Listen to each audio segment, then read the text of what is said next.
Let me now tell you why these religious discriminations practiced by Christian minorities are human rights violations and more. In 1948, Universal Declaration of Human Rights Charter was formulated by the United Nations. Article 23 of this charter talks about the right to free choice of employment. Article 26 mentions the equal accessibility of education, and especially in higher education that is based upon merit. Both these articles, 23 and 26, are grossly violated by Christian missionaries in India, and hence their discrimination constitutes human rights violations.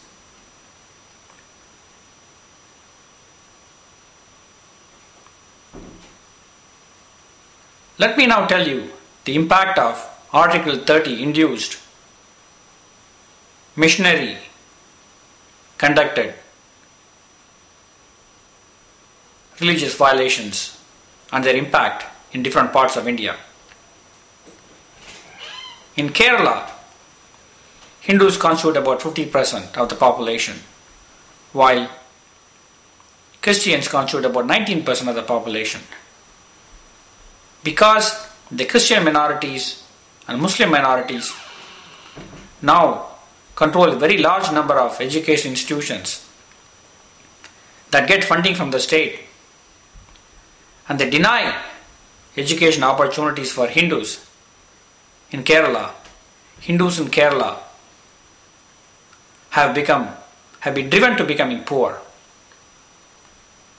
If you are a Hindu in Kerala, it has become a crime, so to speak, because your children, regardless of how well he or she does in high school, they may not get professional opportunities for professional college degrees in engineering or in medicine because they happen to be Hindus.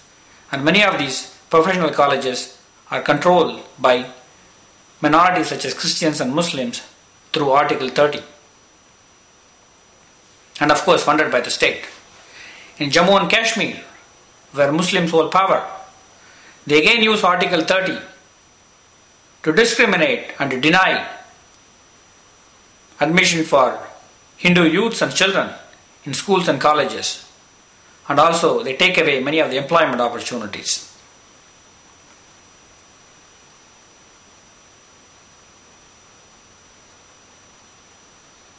So in these regions, Kerala or in Kashmir, Hindus are increasingly driven to poverty. The only choice they have, if they want to have their children educated and their youth get employment, appears to be that they convert to either Christianity or Islam. That way Article 30 favors them. Is this the kind of India do people want to live, especially the majority community? You have to do some thinking about this.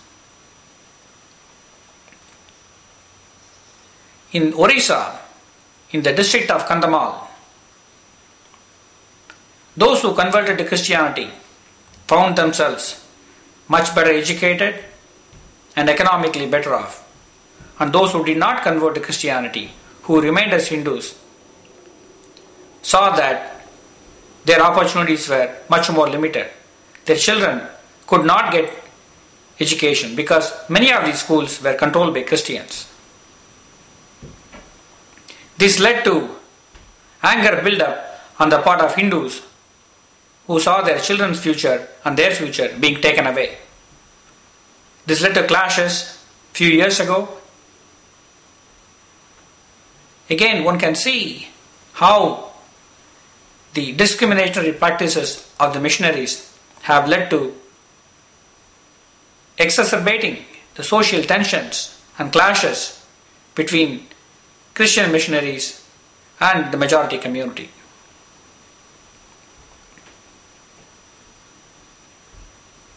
Throughout India, many Hindus are now converting to Christianity in order that their children get better education in Christian-controlled colleges and schools. In many cases, they are flatly told by missionaries, if they do convert, their children will get admission. This is a blatant misuse of power and privilege, working to destroy a native religion. This kind of destruction has happened in other parts of India. In Mizoram and in Nagaland, in the early 1900s, the Christians constituted no more than a few percent of the population. However, by 1990, the Christians in Mizoram and Nagaland constitute about 90% of the population. Here again, missionaries used their access to education as means of inducing conversion. Those who converted, they had opportunities. Those who did not, did not. So eventually this led to large-scale conversion of natives into Christianity. These are nothing but evil designs of Christian missionaries to systematically and deliberately planning and have planned to destroy a native way of life. There is a term for this. It is called genocide. There is no question. Through the discriminatory policies and through their violation of human rights, Christian missionaries in India are conducting genocide of Hindu way of life.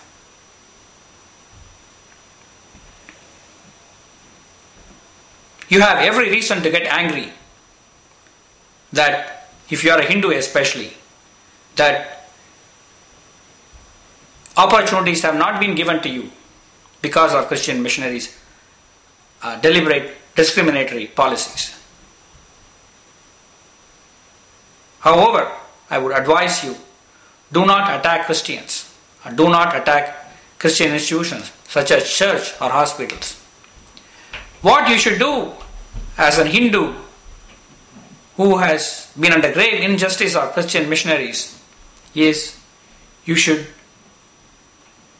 plan your moves in such a way that you should lobby your MPs, your MLAs, and talk to them about Article 30 and its devious influence on India. Article 30 has to go. Article 30 has no role for a secular India which gives opportunity for all Indians.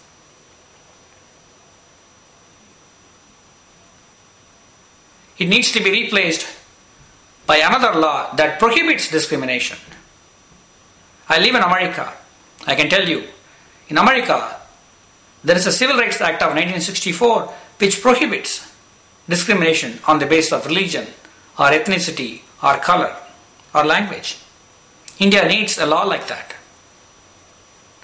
The Christian missionaries in America have been very progressive, have adhered to human rights, and they have promoted human rights. Whereas the Christian missionaries in India have a long track record of undermining human rights and to promote discrimination and to conduct genocide of native way of life. That is the distinction and the difference we see between Christian missionaries in India and the ones I see in America.